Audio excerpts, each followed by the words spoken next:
കെ.എസ്.ആർ.ടി.സിയിൽ സ്ത്രീകൾക്ക് സൗജന്യ യാത്ര വാഗ്ദാനം ചെയ്തുകൊണ്ടുള്ള യു.ഡി.എഫിന്റെ പ്രകടന പത്രികയുടെ വാർത്ത സിറാജ് പത്രത്തിൽ ചൂണ്ടിക്കാണിച്ചുകൊണ്ട് സുഹൃത്ത് പറഞ്ഞു ഇതിനെ സംബന്ധിച്ചൊരു വീഡിയോ ചെയ്യണമെന്ന്. താത്വികമായി അതിനെ വിമർശിച്ചുകൊണ്ടും അത് നടപ്പാക്കുന്നതിലെ പ്രായോഗിക ബുദ്ധിമുട്ടുകൾ വിവരിച്ചുകൊണ്ടും ഞാനൊരു വീഡിയോ ചെയ്തു. പക്ഷേ തെറി അഭിഷേകങ്ങൾ കൊണ്ട് കമന്റ് ബോക്സ് നിറയുന്നത് കണ്ടപ്പോൾ പോസ്റ്റ് ഡിലീറ്റ് ചെയ്ത് മുങ്ങുകയായിരുന്നു. ഇപ്പോൾ ബഹുമാനപ്പെട്ട കേരള മുഖ്യമന്ത്രി ശ്രീ വി.ഡി. സതീശൻ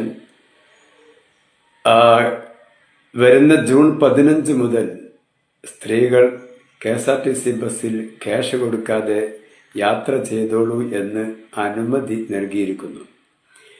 അതുകൊണ്ട് ആ വീഡിയോയിൽ അത് നടപ്പാക്കാൻ കഴിയാത്ത ഒരു കാര്യമാണെന്നും നടപ്പാക്കാൻ കഴിയാത്തത് വാഗ്ദാനം ചെയ്യുന്നത് ഭൂഷണമല്ലെന്നും പറഞ്ഞുകൊണ്ടായിരുന്നു അതിൻ്റെ ഒരു വശം വീഡിയോയുടെ.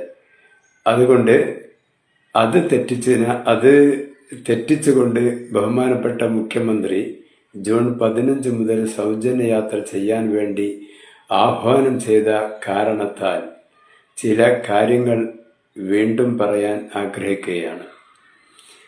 ഒന്നാമതായി, താത്വികമായി ഞാൻ അതിനെ വിമർശിക്കുന്നതിൻ്റെ കാരണം, സ്ത്രീകൾക്ക് പൊതുവെ ചെലവുകൾ കുറവാണ്.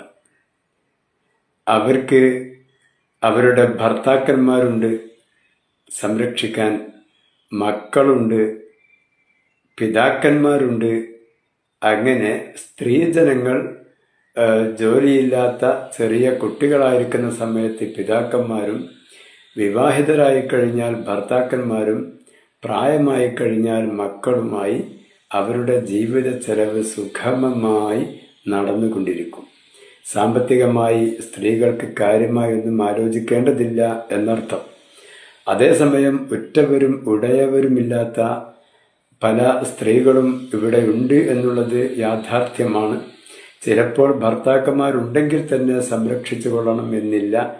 ഇനി സംരക്ഷിക്കാൻ മനസ്സുള്ള ഭർത്താക്കന്മാരാണെങ്കിൽ പോലും അവർക്ക് അതിന് സാധ്യമാകണം എന്നുമില്ല. അങ്ങനെയൊക്കെ ഉണ്ടാകാം, അതൊക്കെ അപൂർവങ്ങളാണ്. സാധാരണഗതിയിൽ സ്ത്രീകൾക്ക് ജീവിത ചെലവ് എന്ന ഒന്ന് ഉണ്ടാവാറില്ല. അതൊക്കെ അവരുടെ ആണുങ്ങളാണ് വഹിക്കാറുള്ളത്. എങ്കിൽ പിന്നെ സൗജന്യ യാത്ര ആദ്യം അനുവദിക്കേണ്ടത് എല്ലാ ചെലവുകളും വഹിക്കുന്ന, കഠിനാധ്വാനം ചെയ്ത് ജീവിക്കുന്ന, ഭാര്യ സന്താനങ്ങൾക്ക് വേണ്ടി എല്ലുമുറിയെ പണിയെടുക്കുന്ന ഈ ആണുങ്ങൾക്കല്ലേ. സൗജന്യ യാത്ര അനുവദിക്കുകയാണെങ്കിൽ ഏറ്റവും അനുയോജ്യം എന്ന് ഞാൻ അന്ന് ചോദിച്ചിരുന്നു.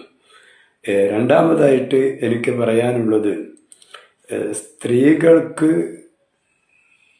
സൗജന്യ യാത്ര അനുവദിച്ചു കഴിഞ്ഞാൽ പൊതുവെ ഈ സ്ത്രീകളുടെ മനസ്സ്, സ്ത്രീകൾ തന്നെ യാത്രാപ്രിയരാണ്. വീട്ടിലിങ്ങനെ അടങ്ങി ഒതുങ്ങി ചടഞ്ഞുകൂടിയിരിക്കാൻ, വീട്ടുജോലികൾ ചെയ്തങ്ങനെ കാലം കഴിക്കാൻ അവർക്ക് അത്ര ഇഷ്ടമല്ല. എപ്പോഴും യാത്ര പോവുക എന്നതാണ് അവരുടെ ഒരു മനസ്സിൻ്റെ തേട്ടം. അതുകൊണ്ടാണ് നമ്മൾ സകല വാഹനങ്ങളിലും ഏറ്റവും കൂടുതൽ യാത്രക്കാരായിട്ടുണ്ടാവുക സ്ത്രീജനങ്ങളായിരിക്കും. ആശുപത്രികളുടെ പേരിൽ, ഷോപ്പിംഗ് മാളുകളുടെ പേരിൽ, അല്ലെങ്കിൽ ചന്തയുടെ പേരിൽ, എന്തിൻ്റെയെങ്കിലും പേരിൽ, കല്യാണത്തിൻ്റെയോ സൽക്കാരത്തിൻ്റെയോ പേരിൽ സ്ത്രീകളാണ് ഏറ്റവും കൂടുതൽ വീട് വിട്ടിറങ്ങി യാത്ര ചെയ്യുന്നവർ. ആശുപത്രികളിലേക്ക് നോക്കൂ, ബാങ്കുകളിലേക്ക് നോക്കൂ, എവിടെ നോക്കിയാലും സ്ത്രീകളാണ് ഏറ്റവും കൂടുതൽ ഉണ്ടാവുക. അതിന് കാരണം, അവർക്ക് എന്തെങ്കിലും ഒരു ചെറിയ കാരണം കിട്ടിയാൽ മതി, വീട്ടിൽ നിന്ന് ഉടൻ പുറത്തിറങ്ങും. യാത്രാപ്രിയരാണ് സ്ത്രീകൾ. അപ്പോൾ പിന്നെ സൗജന്യമായി യാത്ര ചെയ്യാനുള്ള ഒരു അവസരം ഒരുക്കി കൊടുത്താൽ കുരങ്ങന് ഏണി വെച്ച് കൊടുത്തത് പോലെയായിരിക്കും. ഒറ്റ പെണ്ണുങ്ങളും വീട്ടിലുണ്ടാവില്ല. ഒക്കെ എപ്പോഴും കെ.എസ്.ആർ.ടി.സി ബസ്സിൻ്റെ ഉള്ളിൽ അങ്ങനെ അങ്ങോട്ടും ഇങ്ങോട്ടും വെറുതെ യാത്ര ചെയ്യുന്നുണ്ടാവും. ഒരാവശ്യം ഉണ്ടാവില്ല. അടുവോതും കിട്ടി വരുന്ന വെറുതെ യാത്ര ചെയ്തുകൊണ്ടിരിക്കും.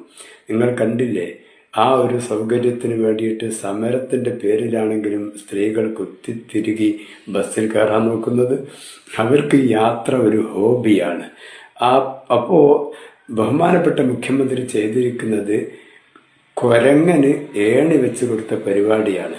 അതിനാൽ സ്ത്രീജനങ്ങളിൽ നിന്നും അത് അവരിൽ മാത്രം ഒതുക്കിക്കൊണ്ട് ആ യാത്ര പരിമിതപ്പെടുത്തുന്നതിന് പകരം എൻ്റെ ഒരു അഭിപ്രായം, സർക്കാർ ഉദ്യോഗസ്ഥരല്ലാത്ത അല്ലെങ്കിൽ സ്ഥിര വരുമാനമില്ലാത്ത ആളുകൾ ആരെങ്കിലും ഉണ്ടെങ്കിൽ ആൺ പെൺ വ്യത്യാസമില്ലാതെ, ആണോ പെണ്ണോ വ്യത്യാസമില്ലാതെ എല്ലാവർക്കും KSRTCയിൽ സൗജന്യ യാത്ര എന്നാക്കുക. ആണുങ്ങളും കയറട്ടെ, പെണ്ണുങ്ങളും കയറട്ടെ, ആർക്കും ക്യാഷ് വേണ്ട എന്ന് ആക്കി തീർക്കണം. ആ കയറുന്നവർ തന്നെ ഗവൺമെൻറ് ഉദ്യോഗസ്ഥന്മാരാവാൻ പാടില്ല. സ്ഥിര വരുമാനമുള്ള മറ്റെന്തെങ്കിലും ഏർപ്പാടുകൾ ചെയ്യുന്നവരാകാൻ പാടില്ല. അപ്പോൾ വലിയ വലിയ കച്ചവടക്കാർ പുറത്തുപോയി, അതുപോലെ വരുമാന മാർഗം സ്ഥിരമായി കിട്ടുന്ന മറ്റു ജോലിക്കാർ പുറത്തുപോയി, സർക്കാർ ഉദ്യോഗസ്ഥർ പുറത്തുപോയി. ഒരു ജോലിയും ഇല്ലാതെ അല്ലെങ്കിൽ ഉള്ളത് കൊണ്ട് കഷ്ടിച്ച് ജീവിക്കുന്ന പാവപ്പെട്ട ആളുകളിൽ ഒതുക്കണം ഈ സൗജന്യ യാത്ര എന്നാണ് എൻ്റെ ഒരു അഭിപ്രായം. അങ്ങനെ ചെയ്താൽ നമ്മുടെ മുഖ്യമന്ത്രി ഈ പ്രഖ്യാപിച്ച കാര്യത്തിൽ നിന്ന് ചെറിയൊരു ആശ്വാസം കിട്ടും. ഇപ്പോൾ അദ്ദേഹം എങ്ങനെ ഇതിൽ നിന്ന് തലയുരാം എന്നിങ്ങനെ ആലോചിച്ചിരിക്കുകയായിരിക്കും. ഒരു സംശയവുമില്ല. സൗജന്യ യാത്ര പ്രഖ്യാപിച്ച് കുടുങ്ങിക്കഴിഞ്ഞു. ഇനി എങ്ങനെ അതിൽ നിന്ന് തലയുരാം എന്ന് ആലോചിച്ചു കൊണ്ടിരിക്കുക. പെട്ടെന്ന് ഊരിക്കഴിഞ്ഞാൽ കഥ കഴിയും സമരം കൊണ്ട്. അപ്പോൾ എന്തെങ്കിലുമൊക്കെ പ്രായോഗിക ബുദ്ധിമുട്ടുകളോ മറ്റോ ഒക്കെ പറഞ്ഞ് പതുക്കെ അതിൽ നിന്നിങ്ങനെ തടി ഊരാനുള്ള പരിപാടിയാണ് അദ്ദേഹം ആലോചിച്ചു കൊണ്ടിരിക്കുന്നത് എന്ന് നമുക്ക് മനസ്സിലാക്കാം. അപ്പോൾ ഒരു ഐഡിയ പറയാണ്, ഇങ്ങനെ ചെയ്യാം, ഞാൻ ഈ പറയുന്നത് പോലെ ചെയ്താൽ മതി. മറ്റൊരു കാര്യം,